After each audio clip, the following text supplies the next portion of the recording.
mga Katiblintek, magandang umaga po sa ating lahat. Happy Valentine's. Ayan, February 14 at tayo po ay nandito sa isang lugar po sa bahagi po ng lungsod ng San Jose del Monte dito sa Bulacan, mga kabiyahero. At tayo po ay naririto dito sa isang lugar pasyalan na pambata. So halina po kayo at akin pong ibabahagi sa inyo kung ano po yung makikita natin sa lugar na ito.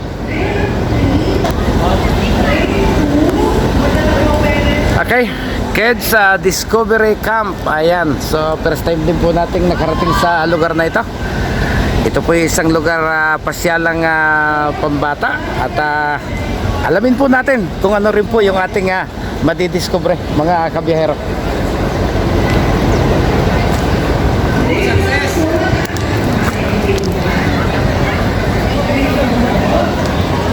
So ayan po yung ating mga pasahero.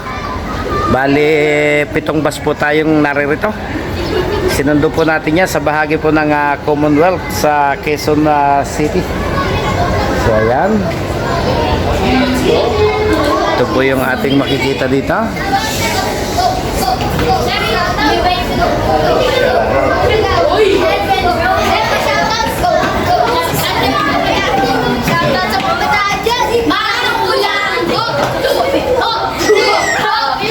Ayan, sakto. Symbol ng Valentine's Day.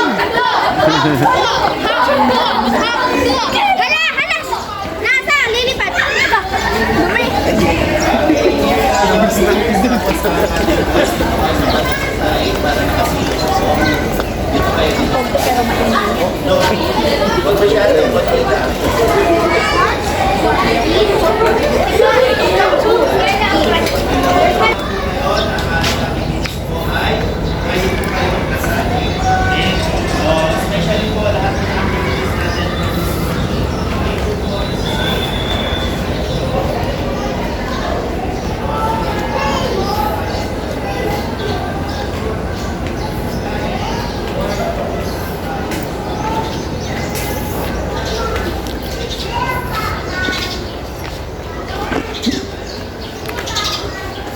Ayun, ito po pala yung kanilang swimming pool area, mga kabihero. Nasa pinakamataas po na bahagi. Ito pong Kids Discovery Camp. Ayan.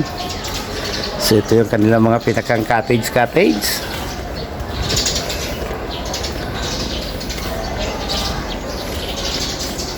So malaki rin po yung kanyang swimming pool.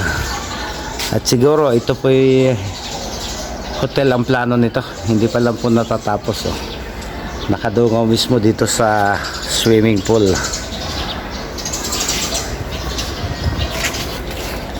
Medyo umulan-ulan na. So baba po tayo at magtutungo po tayo doon sa ibang attraction sa lugar na ito.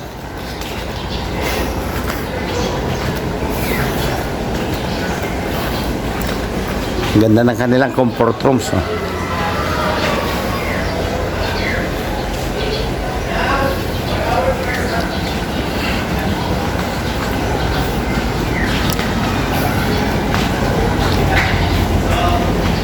Yan. So ito siguro yung mga ilang events na ginawa rito ng mga kabataan. Disaster preparedness.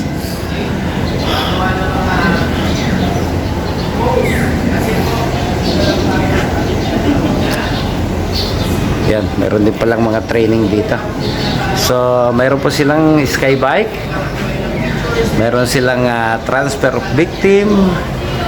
Meron po silang bandaging, hanging bridge, CPR. Ayan, river crossing, conscious and unconscious rescue. Ayan. So, ano po ba ang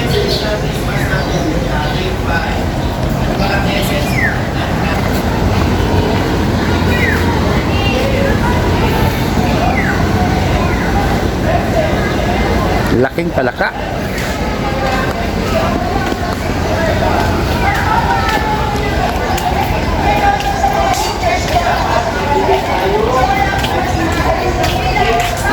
So nandito po yung kanilang activity area, indoor activity area, yung mga sayaw-sayaw po nila, kanta-kanta, ayan.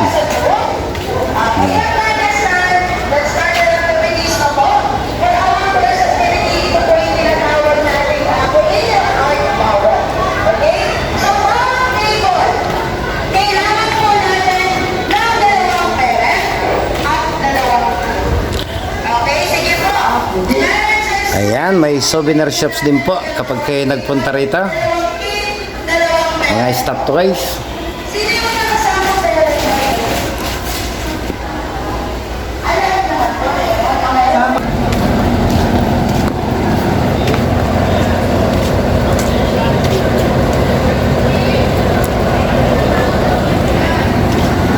At higit sa lahat, para hindi tayo magutom, nandito po ang kanilang kantin sa baba.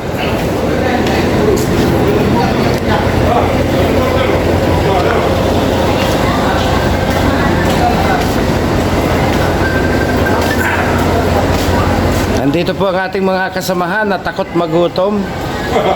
Ito po dapat na ipadala natin sa Scarborough Shoal. Para palaban. Ayan. Mahal po siguro yung pagkain kaya nagtsatsaga sa ketchup.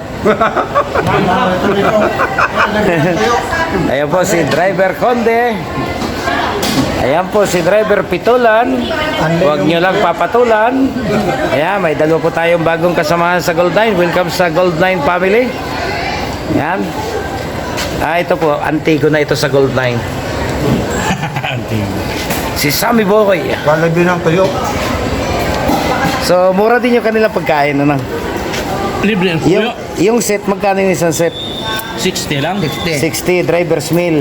Nilibre pa kami ng isa. Ilang longganisa? Isa, binigay lang nung ganisa, binigay lang. Binigay lang. Yung tuyo, Binigay lang Binigay din. din. binigay. Oh, wala kayong binayadan, puro bigay eh. Ha? Mabait may-ari. Oh, puro bigay ho pala yung pagkain eh.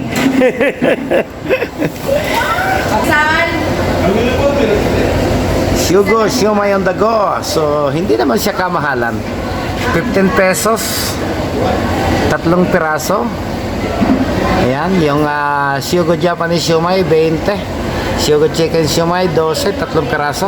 Sugo Beef siomay, 15 pesos, 3 pesos. Gulaman Pandan, 12 pesos ang isang 12 ounce. So, hindi naman po siya ganun kamahal kahit medyo maganda yung lugar at malayo sa kabihasnan mga kabiyahero. So, talaga pong nasa magubat na bahagi na po ito nitong lungsod ng San Jose del Monte. So, ikot pa po tayo sa ibang lugar.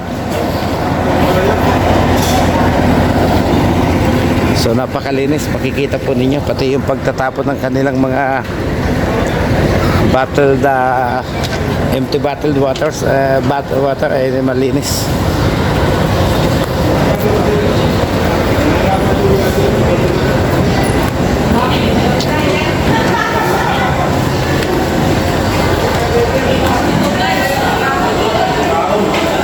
So ito yung kanilang cable bike station.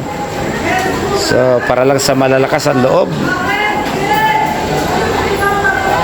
Instead na sa kalsada po kayo magbabay, kaya tatawid kayo dyan sa maliliit na kable na yan gamit ang bisikletang ito.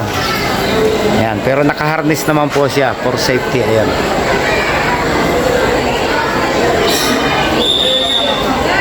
So mayroon din po sila ritong iba pang mga pwedeng pagkatuwaan ng mga bata. So talagang pang bata po pati yung distansya. Yung sukat ng distansya ay talagang pambata. So mayroon po ditong hanging bridge. Ayan. So buhat dito, tatawid kayo doon sa kabila.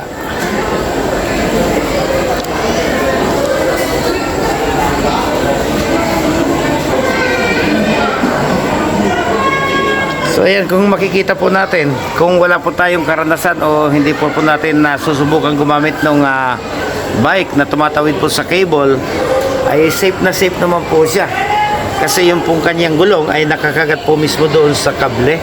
Maliban pa po doon sa harness na nakasabit naman doon sa kable sa gawing itaas. Kaya lang siyempre kung kayo may takot sa height,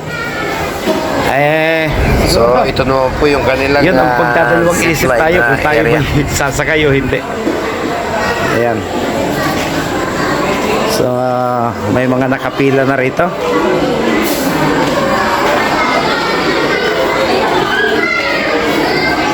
Ano ba yung kanilang inaabangan dito?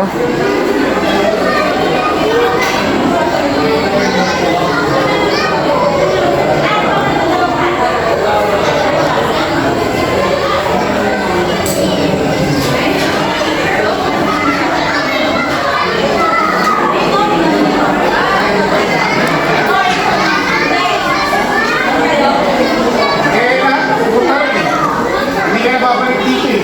Doon na magkikita-kita natin.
Yung malaglag yung cellphone mo, batas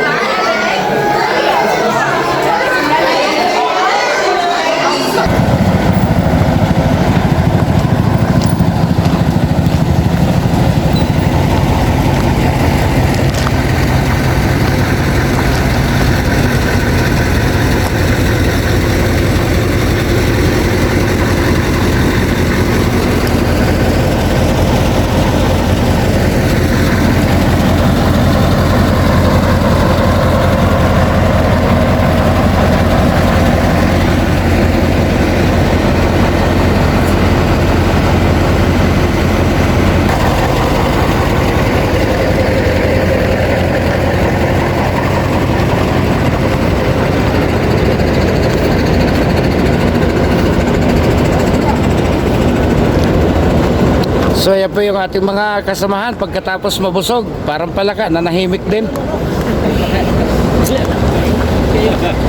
Talagang may toko. Nakatsinilas ba ito? Aba! Ito may tip. Tumanggap na ng for the boys. Tumanggap na. Walang laman.